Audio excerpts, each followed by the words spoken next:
Salam sejahtera, selamat pagi tuan-tuan dan puan yang dihormati sekalian. Sebelum saya mulakan, saya terus kepada produk Transofactor untuk anda yang ada penyakit kencing manis, darah tinggi, 3 serangkai saraf, masalah batin lelaki atau perempuan, atau anda mungkin ada masalah-masalah yang lain. Apa saja penyakit yang anda hadapi kerana imun badan yang lemah, ini mungkin jawapannya. Transofactor adalah satu produk saintis yang boleh meningkatkan imun badan kita sehingga 437% kekuatan imun badan. Ramai orang takut saya ni scammer. Scammer apanya tuan-tuan dan puan-puan? Mana ada scammer pernah tunjuk muka dekat video? Logiklah sikit.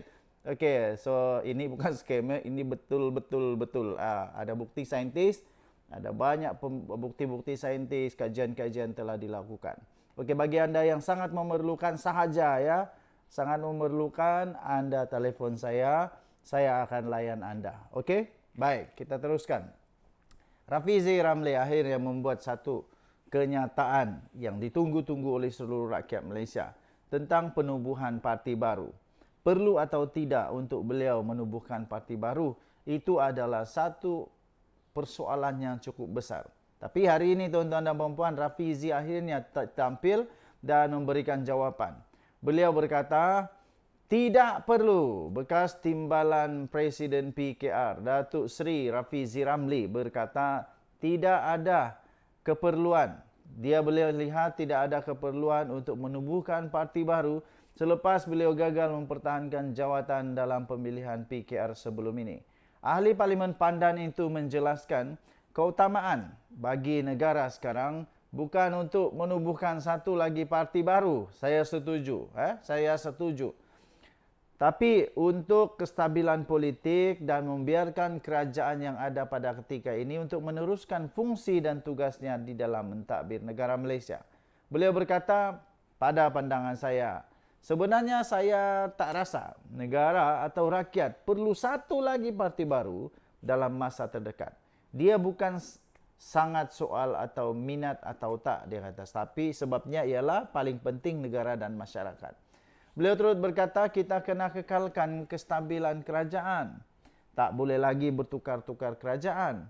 Jadi, biarlah kerajaan yang ada terus memerintah kerana kuasa akan kembali kepada rakyat dalam pilihan raya akan datang. Katanya dalam satu rancangan live podcast YBM atau Yang Berhenti Menteri, disiarkan di Facebook malam tadi. Okey, beliau berkata jika wujud parti baru yang terhasil daripada serpihan parti kerajaan yang ada pada ketika ini, tidak mustahil ia akan menyebabkan ketidakstabilan politik dalam negara Malaysia. Beliau juga berkata manfaat dan juga keburukan kalau berlaku apa-apa ketidakstabilan. Perkara itu lebih buruk daripada kepada masyarakat. Dalam keadaan negara sekarang, dalam melalui tempoh yang mencabar sekarang ini, dengan ada kestabilan tuan-tuan dan puan, kita boleh lalui banyak cabaran dunia. Ini pentingnya pemikir seperti Rafizi. Ya? Jadi kalau ada cerita parti baru itu, katanya saya faham. Saya faham perasaan akar umbi PKR yang kecewa dan saya faham banyak boleh buat dengan parti baru ini, katanya. Menurut dakwaan beliau bukan seorang pemimpin yang boleh bekerja dalam satu pasukan, Rafizi menyangkal dakwaan itu dan menyifatkan ia sebagai tidak bersandar realiti, terutama mengambil kira sejak penglibatannya dalam politik. Katanya, saya pernah jadi ketua perancangan perniagaan untuk Petronas pada umur 27 tahun. Kalau contohnya saya bukan team player, tak adalah dapat jawatan dan naik pangkat begitu cepat, kata beliau. Dalam politik pada tahun 2016 semasa kita gerakan Invoke, kita menang 47 kerusi parlimen, pilihan raya umum ke-14. Pada masa itu kempen kita melibatkan sukarelawan, jumlahnya tinggi, 40,000 lebih katanya. Untuk kita kumpul dan bagi motivasi untuk kita jadualkan mereka. Kalau saya ada masalah bekerja dalam pasukan katanya, bagaimana saya boleh bina ikatan dengan mereka? Semua ini serangan peribadi. Apa yang lebih penting, bagaimana kita mau move on. Soal teammate katanya, ini jadi satu sebab saya rasa keputusan baik dengan menarik diri dari kabinet, katanya lagi. Dan Nadi, Suara Rakyat, bergema di channel ini. Jangan lupa tekan butang subscribe, like dan share Kita jumpa lagi. Bye-bye. Salam sejahtera tuan-tuan dan puan-puan yang dihormati sekalian. Bersatu, main bola, tak lihat tiang gol. Memang lucu sikit lah. Tapi kadang-kadang ini berlaku dalam politik. Nak cuba kenakan orang tapi terjaring gol sendiri. Kesian jugalah, kadang-kadang memang terjadi. Janganlah sampai nak kenakan orang, kena muka sendiri. Bersatu hari ini sedang diuji dengan kebersatuannya sendiri. Ujian ini harus mengambil ikhtibar daripada perang politik dalam PKR yang berantakan sehingga 2 menteri berundur. Bagaimana ini menampakkan satu kegagalan yang agak teruk kepada bersatu. Okey, tapi sebelum kita teruskan, saya ingin kongsikan satu produk daripada Transfer Factor, daripada For Life Research. Transfer Factor. Okey, ini adalah produk saintis. Dia sudah terbukti secara saintis dengan laporan saintis daripada yang ni Woodland Health Report. Dia disebut sebagai miracle molecule. Okey. Dia boleh meningkatkan imun badan sehingga 437% imun badan. Yang ini bukan testimoni. Orang saintis, doktor-doktor tidak minat dengan testimoni, tapi minat hanya dengan bukti saintis. Ini ada buktinya.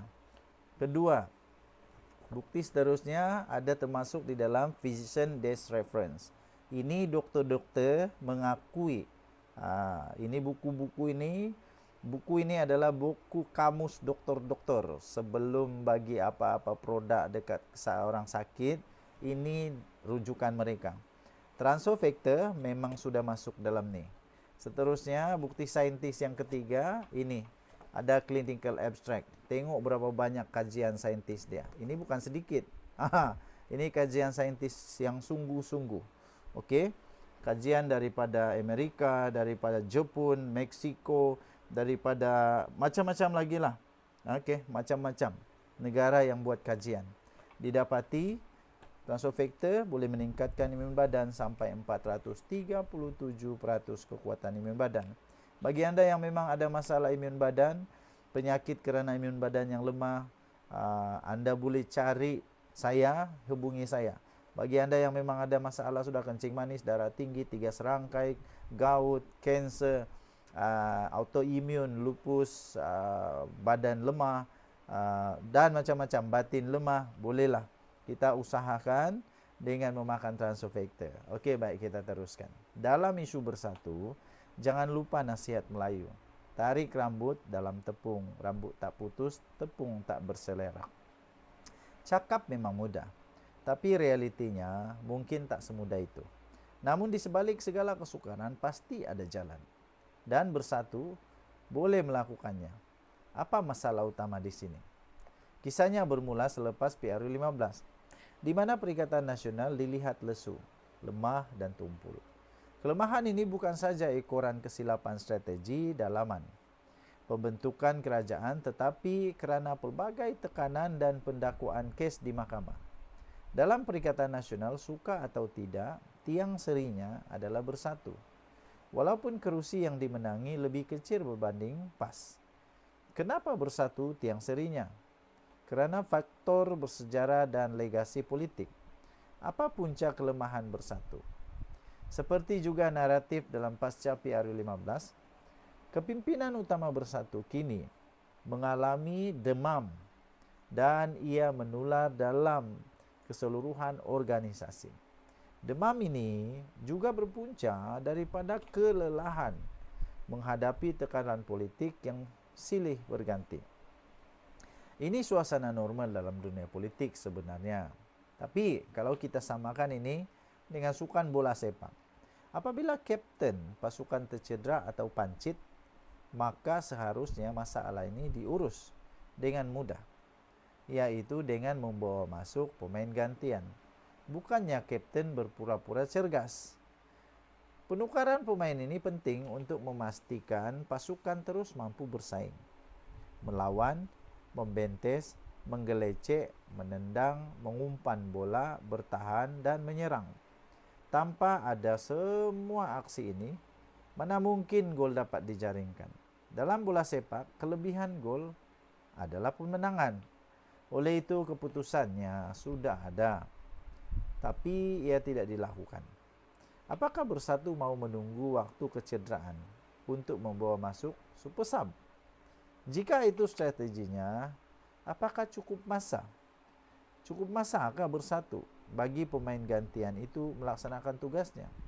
Atau pemain gantian itu pula sekadar dijadikan kambing hitam apabila pasukan tewas?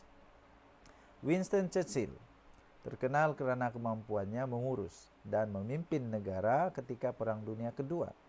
Tetapi Churchill dilihat tidak mampu memimpin negara ketika perang ekonomi hingga dia tewas dalam pilihan raya. Begitulah sejarah memberitahu kita tentang peranan seseorang pemimpin dalam satu-satu keadaan. Begitu juga dengan Muhyiddin Yassin, yang secara kebetulan menjadi Perdana Menteri ketika gawat COVID-19. Ketika itu dia dilihat berjaya mengurus keadaan dengan baik.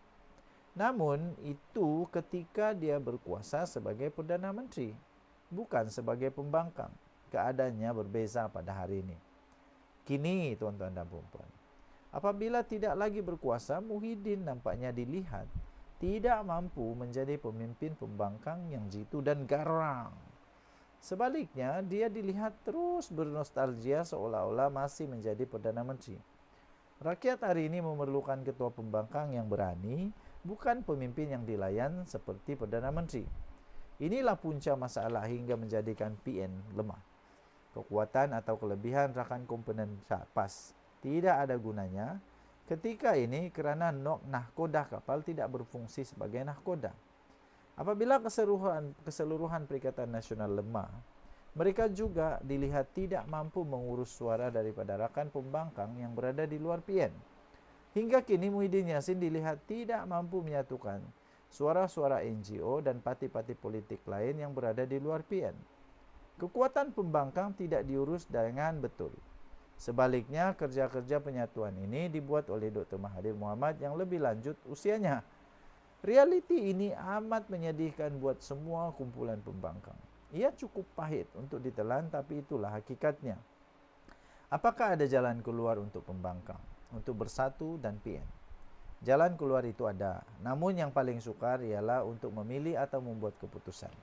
Dan setiap keputusan yang dibuat oleh kepimpinan Bersatu akan memberi kesan kepada seluruhan pembangkang dan negara. Negara memerlukan kesatuan, pembangkang dan pembangkang memerlukan kapten yang berani. Itu saja. Sebagai komponen teras dalam Perikatan Nasional, Bersatu sepatutnya perlu untuk bangkit agar kebangkitan Bersatu boleh memulihkan kekuatan PN dan pembangkang. Jika tidak, pasukan ini akan bermain bola tanpa mampu melihat di mana tiang golnya. Oke, tinggalkan komen Anda. Bye-bye.